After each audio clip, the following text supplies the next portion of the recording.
Hey, everybody. I'm East Coast Pete, and this is my show. Today we're going to talk about Dusty Springfield. Does everybody know who that is? Born in 1939, she was born Mary Isabel Catherine Bernadette O'Brien, an English pop singer from the late 50s all the way to the 90s. From West Hampstead, that's London. Her family was musical. She learned to sing at home, and in 1958 she joined the Lana Sisters, and 2 years later formed a pop folk group called the Springfields with her brother Tom and Tim Field. They were successful in the UK. Her solo career began in '63 with her hit I Only Want to Be With You, followed by Wishin' and Hopin'. These songs and their success would set the stage for a long, dramatically successful career. Dusty was a fan of American soul music. She brought top Motown singing acts to the UK as part of national TV appearances beginning in '65. On the strength of her success and influence, she went to Memphis, Tennessee to boost her credibility as a soul artist. Her album Dusty in Memphis on Atlantic Records was pop and soul. It was released in 1969. Critics praised the album, but sales were low. In fact, sales would be up and down for the next 15 years. In 1987, she returned to the top 10 with What Have I Done to Deserve This? And she had more hits on UK charts in the next few years. But back in the 40s, as a young girl, she was educated at a convent school. She was not to become a nun. Her nickname Dusty came from playing football with boys in the street. She was considered a tomboy. I don't mean to suggest that tomboys can't be nuns, but that being one was not her intent. Is tomboy an archaic term? If it's not, it probably should be.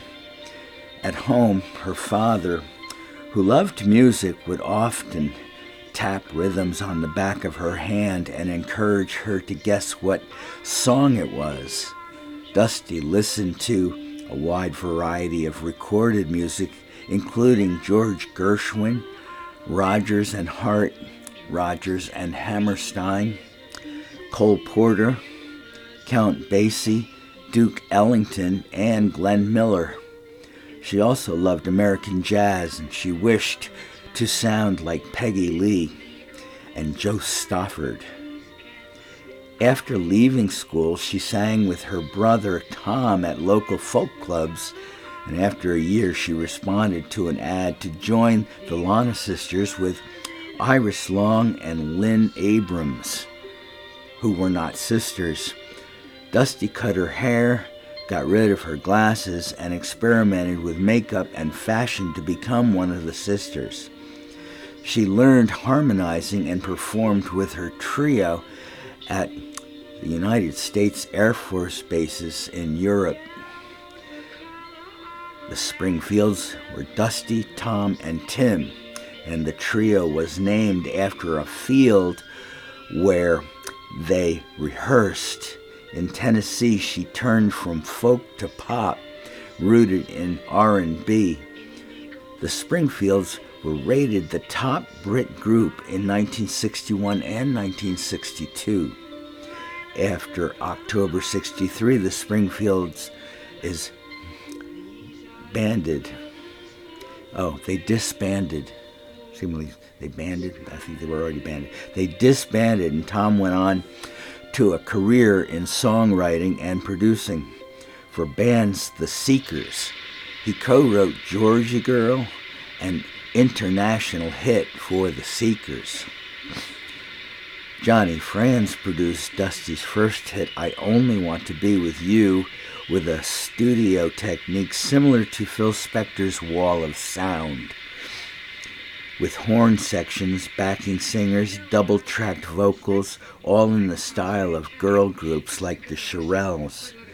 The song went to number 12 in the U.S., and in '64 on the eve of Beatlemania and the Brit Invasion. Her first album, A Girl Called Dusty, included You Don't Own Me, which was a recent hit for Leslie Gore. Dusty's album went to number 6 in the UK. She had another hit with Wishin' and Hopin', written by Burt Bacharach. To the top 10 hits, I Just Don't Know What to Do with Myself went to number 3 in the US, and this song set the standard for her later songs. In South Africa, Springfield was deported for playing to an integrated audience. Her contract stipulated that she would not sing for segregated audiences, the first of many Brit acts to do so. The next album, Everything's Coming Up Dusty, with her band The Echoes, included songs written by Rod Argent, Randy Newman, and a traditional cover of Ritchie Valens' La Bamba. The album went to number 6 in the UK, and the single You Don't Have to Say You Love Me reached number 1 in the UK and number 4 in the US. Dusty enabled the Temptations, the Supremes, the Miracles, and Stevie Wonder to appear on Ready, Steady, Go, a new Brit TV show. It was a great series show, I might add.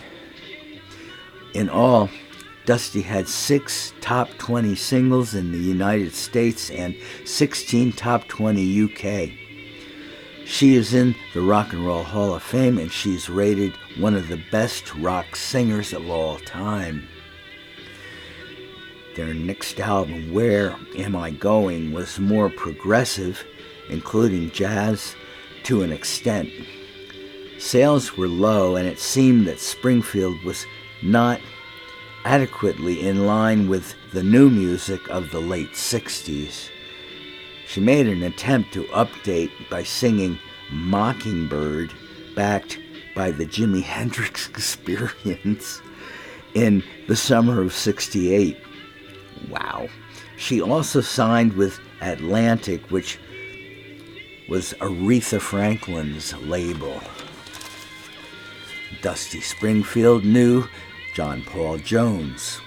From his work as a session musician, she suggested to Atlantic to sign Jones's new band, Led Zeppelin, and they signed.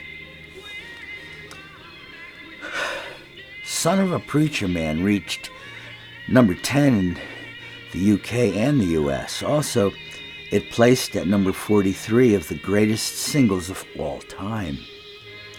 In the 70s, Springfield was a major star, but sales were in decline and Atlantic was not working out.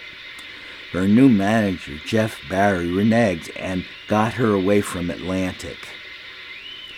Her See All Her Faces on ABC also sold poorly.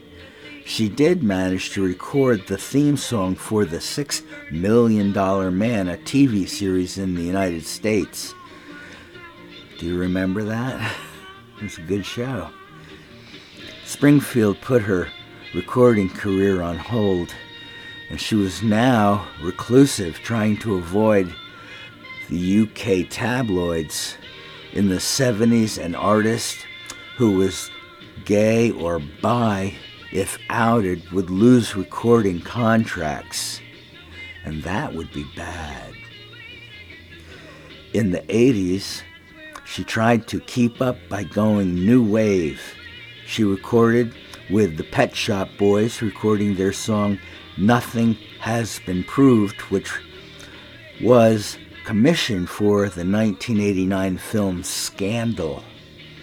It went to the top 20 in the United Kingdom, and another Pet Shop song, In Private, went to number 14. She capitalized by releasing Reputation, an LP, in 1990. It was also top 20. Dusty returned to the UK to live. She was home. She had never given up her Brit citizenship. In 1994, she was diagnosed with breast cancer. She had chemo and radiation treatments, and this prolonged her life for 5 years. She died in 1999. She was 60, and she never lost that sparkle. Here are the words to wishin' and hopin'. Wishin' and hopin' and thinkin' and prayin', plannin' and dreamin' each night of his charms that won't get you into his arms. So, if you're looking to find love you can share, all you gotta do is hold him and kiss him and love him and show him that you care. Show him that you care just for him. Do the things he likes to do. Wear your hair just for him, 'cause you won't get him thinking and praying and wishing and hoping. 'Cause wishing and hoping and thinking and praying, planning and dreaming, his kisses will start that won't get you into his heart. So if you're thinking of how great true love is, all you gotta do is hold him and kiss him and squeeze him and love him. Yeah, just do it. And after you do, you will be his. You will be his. It's really fascinating, pointing out that the whims of the young girl are inadequate, but at the same time defining them one by one, acknowledging that they exist in her mind, then pointing out actions that have been neglected either by timidness or ignorance, but she needs to get over it and just do it, which is, as a lyric, is especially titillating, since it is not really defined beyond the effects that she has hoped for. It's, oh, I get it. Next time I see him, I'll do these things, and his satisfaction will be mine. Simple. But this song isn't about that. Really, it's a poem to describe thoughts and behaviors thought at the time to be universal yearnings, even though they were not. Dusty Springfield had the talent to evoke emotions that without her might not be the same. She enhances the ideas expressed, coloring them with a fresh palette. Interesting, a painting palette and a vocal palette. Maybe I should write songs. Oh, wait, I do. Nothing wonderful yet. Like Dusty, my time has come and gone. She was pretty talented. Thank you very much for being with me. This is how rock is saved. Way back then? East Coast Pete, how can rock be saved way back then? Well, do what she did. See how that goes. I'll bet you make it if you can put out this much effort. She's incredible. Be well.